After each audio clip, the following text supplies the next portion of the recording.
പ്രിയപ്പെട്ട കുട്ടികളെ, നമ്മളിന്ന് ഡിസ്കസ് ചെയ്യാൻ പോകുന്നത് നമ്മുടെ 8ാം ക്ലാസ് ബേസിക് സയൻസിലെ 17ാമത്തെ പാഠഭാഗമായിട്ടുള്ള ഫൈബേഴ്സ് ആൻഡ് പ്ലാസ്റ്റിക്സ് അഥവാ ഫൈബറുകളും പ്ലാസ്റ്റിക്കുകളും എന്ന് പറയുന്ന പാഠമാണ് കേട്ടോ. അപ്പോൾ ഈ ഒരു പാഠഭാഗത്ത് നമ്മൾ ഇതുവരെയുള്ള ഡിഫറെൻറ്റ് ടൈപ്പ് ഓഫ് പോളിമറുകളെ കുറിച്ച് പറഞ്ഞു അല്ലേ. ഇനി നമ്മൾ പറയുന്നത് നമ്മൾ ലാസ്റ്റായിട്ട് ഡിസ്കസ് ചെയ്തിട്ടുള്ള ഒരു പോളിമറായിരുന്നു പ്ലാസ്റ്റിക് എന്ന് പറയുന്നത്.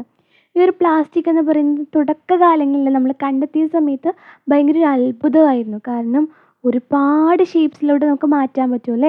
അതിൻ്റെ രൂപം മാറ്റി നമുക്ക് ഒരുപാട് കാര്യങ്ങൾക്ക് ഉപയോഗിക്കാൻ പറ്റുമായിരുന്നു. പക്ഷെ പിന്നീട് അതിൻ്റെ ഉപയോഗം, അതായത് അത് മണ്ണിൽ അലിഞ്ഞു പോകുന്നില്ല, അതുപോലെ തന്നെ വേറൊന്നും ചെയ്യാൻ പറ്റുന്നില്ല, നശിപ്പിക്കാൻ പറ്റാണ്ടായപ്പോഴാണ് നമുക്കതൊരു ഭാരമായിട്ട് വരാൻ തുടങ്ങിയത്. അപ്പോൾ നമ്മൾ പ്ലാസ്റ്റിക് ഒഴിവാക്കൂ, പ്ലാസ്റ്റിക് പബ്ലിക് പ്ലേസിൽ ഇടാതിരിക്കൂ എന്നൊക്കെ പറയാൻ തുടങ്ങി അല്ലേ. അപ്പോൾ ഇങ്ങനെ ഒരു അവസ്ഥയ്ക്ക് കാരണം പ്ലാസ്റ്റിക് മാത്രമാണോ? അല്ല അല്ലേ, നമ്മളും പങ്ക് വഹിക്കുന്നുണ്ട്. നമ്മൾ മാന്യമായിട്ട് അതിനെ കൈകാര്യം ചെയ്യുവാണ് എന്നുണ്ടെങ്കിൽ അങ്ങനെയുള്ള പ്രശ്നങ്ങളൊന്നും വരില്ല. ഓക്കെയാണല്ലോ. ഇപ്പോൾ തന്നെ നമുക്ക് ഒരുപാട് ഉപകാരങ്ങളുണ്ട്. നമുക്ക് ഇന്ന് നാളെ നേരം വിളിക്കുമ്പോൾ പ്ലാസ്റ്റിക് അങ്ങ് പോവണം എന്ന് പറയാൻ പറ്റുമോ? ഇല്ല അല്ലേ. കാരണം പ്ലാസ്റ്റിക് നമുക്ക് അത്രയും നമ്മളുമായിട്ട് കണക്റ്റഡ് ആണ്, ബന്ധമുണ്ട്. ഇപ്പോൾ കാര്യമായിട്ട് പറയുന്ന ഒന്നാണ് ഫോറസ്റ്റ് കൺസർവേഷൻ. കാട് നശിപ്പിക്കുന്നതിലാണെങ്കിലും സംരക്ഷിക്കുന്ന കാര്യത്തിലാണെങ്കിലും പ്ലാസ്റ്റിക് ഒരുപോലെ പങ്ക് വഹിക്കുന്നുണ്ട്. പ്ലാസ്റ്റിക് എന്ന് പറയുന്നത് വ്യത്യസ്ത ഇനം പ്ലാസ്റ്റിക്കുകളുണ്ട് അല്ലേ. അപ്പോൾ നമ്മൾ ഉപയോഗിക്കുന്ന ചില പ്ലാസ്റ്റിക്കുകളാണ് പ്രകൃതി മലിനമാക്കുന്നത്. എന്നാൽ ചില പ്ലാസ്റ്റിക്കുകൾ നമുക്ക് ഉപയോഗപ്രദമായിട്ടുള്ള പ്ലാസ്റ്റിക്കുകളാണ്.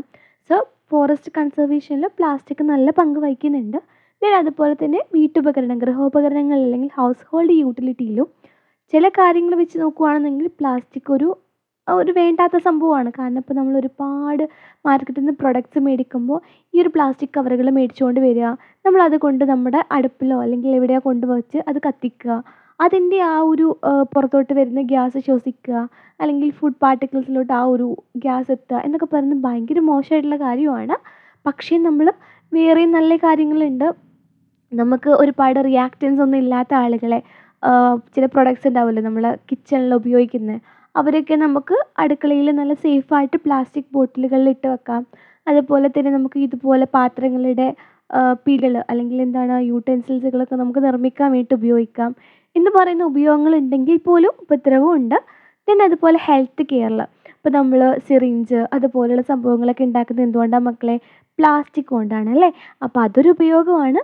പക്ഷെ അതുപോലെ തന്നെയാണ് ഇവർ ഈ ഒരു ഉപയോഗം കഴിഞ്ഞ് ഇത് ഒഴിവാക്കുന്ന, ഡിസ്പോസ് ചെയ്യുന്ന മെത്തേഡ് ആണ് പ്രശ്നം. അത് നമ്മൾ കൊണ്ടുപോയിട്ട് അങ്ങ് വാട്ടർ സോഴ്സസിലോ അല്ലെങ്കിൽ എവിടെയും കൊണ്ട് തള്ളിയാൽ പോരാ.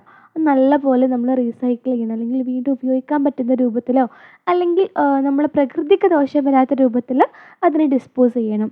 ഓക്കെ. കൺസ്ട്രക്ഷൻ വർക്ക്, നിർമ്മാണ മേഖലകളിലും നമുക്ക് ഒരുപാട് നല്ല ഉപകാരങ്ങളുള്ള സംഭവം തന്നെയാണ് പ്ലാസ്റ്റിക് എന്ന് പറയുന്നത്. ഓക്കെയാണല്ലോ. അപ്പോൾ നമ്മൾ ഈ ഒരു പ്ലാസ്റ്റിക്കിനെ എങ്ങനെയാണ് ശരിക്കും എങ്ങനെയാണ് നിർമ്മാർജ്ജനം ചെയ്യേണ്ടത് അല്ലെങ്കിൽ ഡിസ്പോസ് ചെയ്യേണ്ടത് എന്നുള്ള കാര്യമാണ് കേട്ടോ. ഈ ഒരു 4R എന്ന് പറയും. ഈ ഒരു മെത്തേഡാണ് നമ്മൾ ശരിക്കും ചെയ്യേണ്ടത്.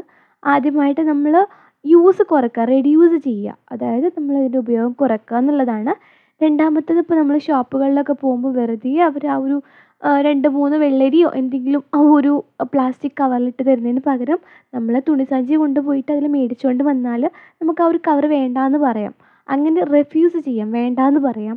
അല്ലെങ്കിൽ പിന്നെ നമുക്ക് റീയൂസ് ചെയ്യണം. നല്ല ക്വാളിറ്റി പ്ലാസ്റ്റിക്കുകളൊക്കെ ആണെന്നുണ്ടെങ്കിൽ നമ്മൾ വീണ്ടും അതിനെ വേറെ രൂപത്തിൽ നമുക്ക് ഉപയോഗിക്കാൻ പറ്റണം. ഒക്കെയാണല്ലോ. പിന്നെ റീസൈക്കിളും റീയൂസും ഒക്കെ ഒരുപോലെ കേട്ടോ. റീസൈക്കിൾ എന്ന് പറഞ്ഞാൽ നമുക്കതിനെ പൂർണ്ണമായിട്ട് മാറ്റാം. റീയൂസ് എന്ന് പറഞ്ഞാൽ ഇപ്പോൾ നമ്മളൊരു പ്ലാസ്റ്റിക് കവർ മേടിച്ചു എന്ന് ഇരിക്കട്ടെ, ആ ഒരു പ്ലാസ്റ്റിക് കവർ നമ്മൾ പിന്നെയും ഉപയോഗിക്കുക എന്നുള്ള കാര്യം. അതുപോലെയുള്ള കാര്യങ്ങളാണ് റീയൂസ് ചെയ്യുക എന്ന് പറയുന്നത്. ഈ ഒരു 4R എന്ന് പറയുന്നത് ഭയങ്കര ഇമ്പോർട്ടൻ്റ് ആണ് കേട്ടോ. ഇനി നമ്മൾക്ക് എന്തെല്ലാം മെഷേഴ്സ് നമ്മൾ എടുക്കാം ഈ ഒരു പൊല്യൂഷൻ അല്ലെങ്കിൽ ഈ ഒരു മലിനീകരണം കുറക്കാൻ വേണ്ടിയിട്ട് എന്നുള്ളതാണ് കേട്ടോ. ഇപ്പം നമ്മൾ ഒരുപാട് കാര്യങ്ങൾ ചെയ്തുകൊണ്ടിരിക്കുന്നുണ്ട്. അതായത് പേപ്പർ ഗ്ലാസ്, പേപ്പർ പ്ലേറ്റ് നമ്മൾ ഈ ഒരു ഫംഗ്ഷനിലൊക്കെ ഉപയോഗിക്കുന്നത്, അല്ലെങ്കിൽ സെറാമിക് പ്ലേറ്റുകളൊക്കെയാണ് ഇപ്പം നമ്മുടെ ഓഡിറ്റോറിയത്തിലൊക്കെ ഫംഗ്ഷൻ വെക്കുന്ന സമയത്ത് ചെയ്യുന്നത്. ഓക്കെ. അങ്ങനെയുള്ള സംഭവങ്ങളൊക്കെ ഉപയോഗിക്കുകയാണെന്നുണ്ടെങ്കിൽ നമുക്ക് പ്ലാസ്റ്റിക്കിൻ്റെ ഉപയോഗം കുറക്കാം. അതുപോലെ തന്നെ ഇപ്പോൾ നമ്മൾ ഒരുപാട് ആർട്ട് വർക്ക്സ് ഒക്കെ, അതായത് കലാപരമായിട്ട് നമ്മൾ ഒരുപാട് കാര്യങ്ങൾ ഉണ്ടാക്കുമല്ലോ മക്കളെ, അലങ്കാര വസ്തുക്കളൊക്കെ. അതൊക്കെ ഈ ഒരു പേപ്പർ, അതുപോലെ തുണി, അങ്ങനെയുള്ള സംഭവങ്ങളൊക്കെ വെച്ചിട്ട് ചെയ്യുക എന്നുള്ളതാണ് നമുക്ക് ഈ ഒരു പ്ലാസ്റ്റിക്കിൻ്റെ യൂസേജ് കുറക്കാൻ വേണ്ടി നമുക്ക് ചെയ്യാൻ പറ്റുന്നത്.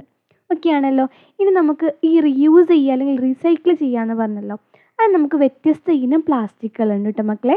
അതിന് വേണ്ടി ഇവിടെ കൊടുത്തിരിക്കുന്നത് നോക്കൂ മക്കൾ, 1 2 3 4 5 6 7 അങ്ങനെ 7 ടൈപ്പ് പ്ലാസ്റ്റിക്കുകളാണ് ഉള്ളത്. എല്ലാവരും വ്യത്യസ്ത ഇനമാണ്. PTE എന്ന് പറയുന്നത് പോളി എത്തിലീൻ, ട്രൈ എത്തിലീൻ എന്ന് പറയും. ഓക്കെ, രണ്ടാമത്തത് ഹൈ ഡെൻസിറ്റി പോളി എത്തിലീൻ ആണ്. അതുപോലെ തന്നെ വി എന്ന് പറയുന്നത് വിനൈൽ പോളി എത്തിലീൻ ആണ്, അല്ലെങ്കിൽ പോളി വിനൈൽ എന്ന് പറയുന്ന ആ ഒരു ടൈപ്പാണ്. പിന്നെ ലോ ഡെൻസിറ്റി ആണ് ഇത്. അങ്ങനെ ഒരുപാട് ടൈപ്പ് ഓഫ് പ്ലാസ്റ്റിക്കുകളുണ്ട്. ഈ ഒരു കോഡ് നമ്പർ വെച്ചിട്ടാണ് നമുക്ക് അവരെ എങ്ങനെ നമ്മൾ നിർമ്മാർജ്ജനം ചെയ്യുന്നു അല്ലെങ്കിൽ ഡിസ്പോസ് ചെയ്യുന്നു എന്നുള്ള കാര്യം നോക്കുന്നത് കേട്ടോ. അപ്പോൾ ഇത്രയും കാര്യങ്ങളാണ് നമുക്ക് ഈ ഒരു കുഞ്ഞി ചാപ്റ്ററിൽ പറയാനുള്ളത്. നിങ്ങൾ ആ തെർമോ സെറ്റിംഗ്, അതുപോലെ തന്നെ തെർമോ പ്ലാസ്റ്റിക്സ്, ആ കാര്യങ്ങളൊക്കെ ജസ്റ്റ് ഒന്ന് നല്ലപോലെ ഓർത്ത് വെക്കുക. അപ്പോൾ നന്നായിട്ട് പഠിക്കൂ. എന്തെങ്കിലും ഡൗട്ട്സോ കൺഫ്യൂഷൻസോ ഉണ്ടെങ്കിൽ ഗ്രൂപ്പുകളിൽ ചോദിക്കൂ കേട്ടോ.